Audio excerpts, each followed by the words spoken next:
My name is Tim Collins. I'm the candidate most of you never heard of. I'm running for the United States Congress as a write-in candidate. Most of you never experienced a write-in candidate either.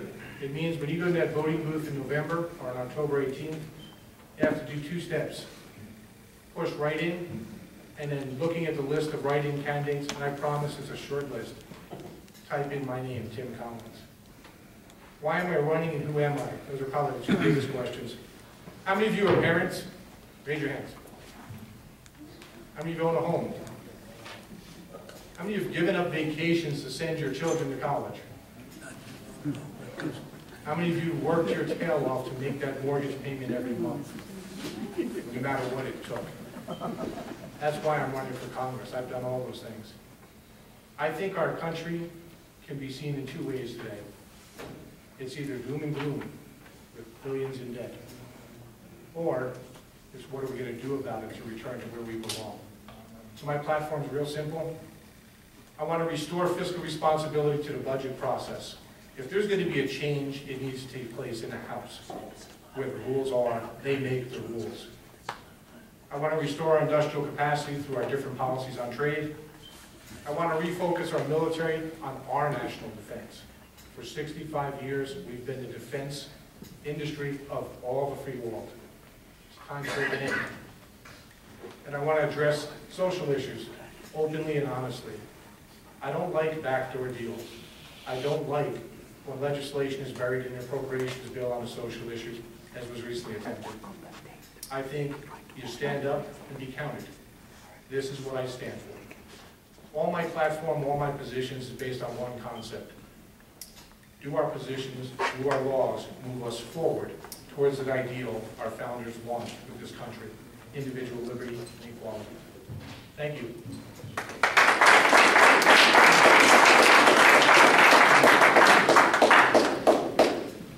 Questions? Yes, sir. Yeah, go ahead. How do you feel about the North Atlantic Treaty Organization, NAFTA? Oh, NAFTA. Right. Not NATO, NAFTA. I think NAFTA should either be repealed or revisited. I think it's a case with all of those international free trade agreements. There's nothing free about trade. I've been in business 25 years. What I like is a fair playing field. When you have an agreement like NAFTA, which has Canada, the United States, and Mexico, the deck is stacked against both of all three of us. You have two fully developed economies, and you have a developing economy. What we should be doing when we look at NAFTA, because, you know, the guy with the big ears, Perot, that ran for office, he was right. Why? I'm in business. I'm going to chase the lowest production cost, and that's labor always. What we should be doing is building a middle class in Mexico by instituting tariffs that say the difference between your $16 a day in pay and El Paso's $112 a day, not even counting benefits, that's your tariff. Because even if I'm a company and I quadruple the pay in Juarez, I'll pay the tariff, I'm still breaking even, I'm still making money because they still have the technology. But we build a middle class in that country of Mexico. Then they're on the same playing field, and then we can compete. And then we have jobs in our country.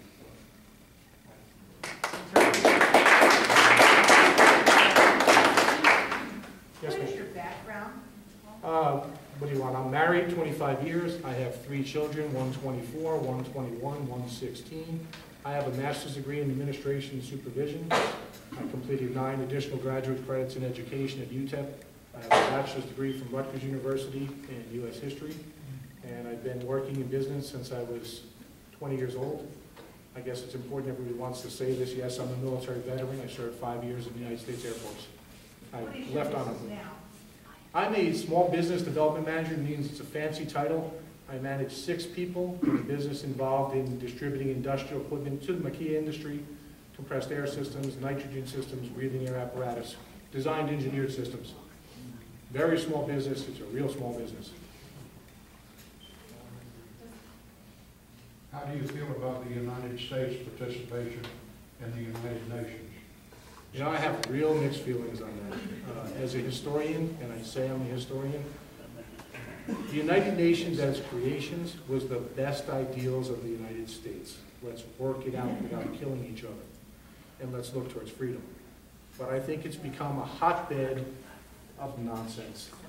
I think I really would propose that we have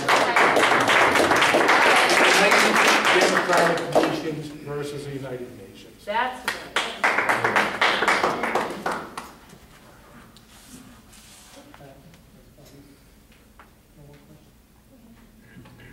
What would you do to secure the borders? You know, I had that question today on the radio. There's a lot we should do, but first you have to find secure borders. I think the wall was a good idea, and it is serving its job. It's redirecting the flow of the crossing where we can channel them. But I think a border has two sides. We cannot ever secure that border totally alone. The government of Mexico has to step up and respect our sovereignty. That's right. By That's stopping right. their own people across the border. Not just stopping, they've encouraged them in the past. It's a safety relief valve for them economically. What I would propose, and I got yelled at on the radio today by a local host, all aid other than humanitarian aid is cut off to Mexico until they patrol their side of the border. Right on.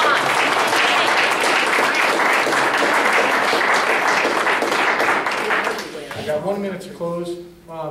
When I started considering running for Congress, and when I actually began running to gather the ballot signatures I needed to get on the ballot, throughout that process I heard 3 comments about my chances of running. First one, you can't win. The seat belongs to Congressman Reyes until he chooses to leave it. The second one was, you don't have a dime. You don't have any backers. You don't have any support. Without being a party guy, you can't win it. And the third one, you have no political experience. You've never held public office. Start as a dog catcher and work your way up. 3 quick answers. It's not his seat. It's our seat. That's right. Political parties are what are hurting us now. And yes, I've never been a dog catcher. But what do you learn when you hold an office and work your way up the chain?